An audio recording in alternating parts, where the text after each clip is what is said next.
दोस्तों आपको पता होगा कि पुष्पा फिल्म में जो अल्लू अर्जुन की आवाज है वो अल्लू अर्जुन की आवाज नहीं है, किसी और एक्टर की आवाज है। वो एक्टर का नाम है श्रेयस तलपड़े।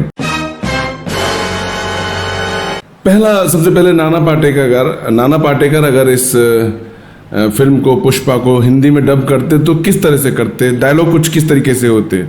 तो जब हिंदी में फिल्म को रिलीज करने के बारे में सोचा गया तो विशेषज्ञों ने दिमाग लगाया, विशेषज्ञों ने थ्योरी लगाई, विशेषज्ञों ने, क्योंकि ये सब काम विशेषज्ञ लोग ही करते हैं, ये आम आदमी की बस का सोच नहीं है। मैं किससे डबिंग कराता, तो हो सकता है मैं नाना पाटेकर साहब को डबिंग के लिए अप्रोच करता, या अमिताभ बच्चन साहब को डबिंग के लिए अप्रोच करता, या शत्रुघ्न सिन्हा को डबिंग के लिए अप्रोच करता, या धर्मेंद्र को डबिंग के लिए अप्रोच करता।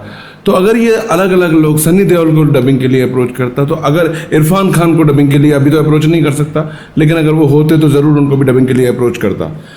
तो सवाल ये है दोस्तों कि अगर ये लोग इस कैरेक्टर को डब करते, अलग अलग फिल्म इंडस्ट्री के लोग, तो शायद फिल्म का स्वरूप, फिल्म का रूप कुछ अलग निकल के आता। तो चलिए शुरू करते हैं।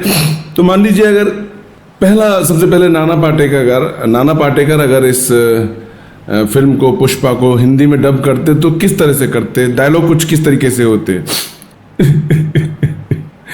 पुष्पा नाम सुन के फ्लावर समझा क्या। अरे फायर है अपन फायर, इधर से लगता है उधर से लगता है, जिधर से भी लगता है, समझ में नहीं आता। फायर समझा, ये अब्दुल समझा इसको। तो नाना पाटेकर साहब अगर डायलॉग ये डब करते तो कुछ इस तरीके से होता। अमिताभ बच्चन साहब अगर इस डायलॉग को डब करते तो ये फिल्म का डायलॉग कुछ इस तरीके से होता कि पुष्पा नाम सुन के फ्लावर समझा क्या, हाय अरे फायर है अपन फायर, समझे, हाय आज 6 बजे शाम को मौत के साथ अपना अपॉइंटमेंट है, अपॉइंटमेंट, समझा क्या, अंग्रेजी बोलता, हाय। या फिर अमिताभ बच्चन साहब को बोलता, नहीं सर ये वेरिएशन नहीं, थोड़ा सा कुछ और ट्राई करते हैं। बोला ठीक है, अरे भैया आए, अरे भैया पुष्पा नाम समझेगा, फ्लावर समझेगा, आए, अरे भैया फायर है हम फायर, तो अमिताभ बच्चन साहब कुछ इस तरह से डब करते हैं। अब मान लीजिए शाहरुख खान को अगर पुष्पा की डबिंग करनी होती तो ये सेम डायलॉग कुछ अलग तरीके से हो जाता। डायलॉग कुछ ऐसा हो जाता कि पुष्पा नाम सुन के फ्लावर समझा क्या, अरे फायर है अपन, फायर है।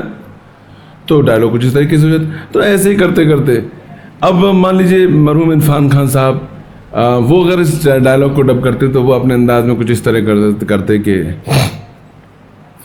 क्या भैया, अबे पुष्पा नाम सुन के क्या फ्लावर समझ रहे हो क्या भैया, हैं, अरे भैया उड़ा देंगे, समझे, फायर है भाई, अबे फायर है बोल रहे तुमसे, फायर है, लपड़ मारे खींच के मुंह सीधा हो जाए। समझ में आ गई तुम्हारी बात, जितना समझा दो तो समझ लो।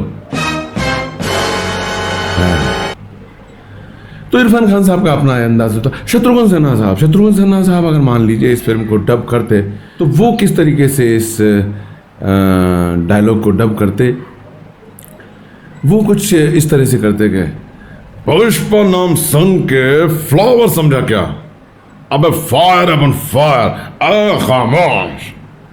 तो अपना अंदाज। अब मान लीजिए सन्नी देओल अगर पुष्पा 2 का ये डायलॉग या पुष्पा 2 की हिंदी डबिंग करते तो सन्नी देओल कैसे करते, अरे ओए पुष्पा नाम सुन के फ्लावर समझा है क्या, अरे फायर है फायर, ये 2.5 किलो का हाथ जब पड़ता है ना तो आदमी फायर लगाता है, फायर। और मान लीजिए जैसे सैफ अली खान, वाव, अरे पुष्पा नाम सुन के फ्लावर समझा क्या, अरे फायर है अपन फायर, वाव। आमिर खान अगर इसको पुष्पा के डायलॉग्स को डब करते तो कैसे डब करते, तो आमिर खान कुछ इस तरह से कहते कि उत्तरी पुष्पा नाम सुन के फ्लावर समझा क्या, उत्तरी फायर है अपन फायर, उत्तरी फायर। अब मान लीजिए मिथुन चक्रवर्ती साहब अगर इस डायलॉग को डब करते तो कैसे करते। मिथुन चक्रवर्ती साहब कुछ इस तरह से करते कि अबे पुष्पा नाम समझ के फ्लावर समझा क्या, तेरी अरे फायर अपन फायर, समझा क्या, वाइल्ड फायर। तो अपने अपने सबका अंदाज है दोस्तों बात करने का। थैंक यू सो मच, बहुत बहुत धन्यवाद। इतने प्यार मोहब्बत से मुझे आप लोगों ने सुना, इसके लिए बहुत अनुग्रहित हूँ। आपके भीतर बैठे परमात्मा को प्रणाम करता हूँ, मेरा प्रणाम स्वीकार करें। हर हर महादेव, जय भोलेनाथ।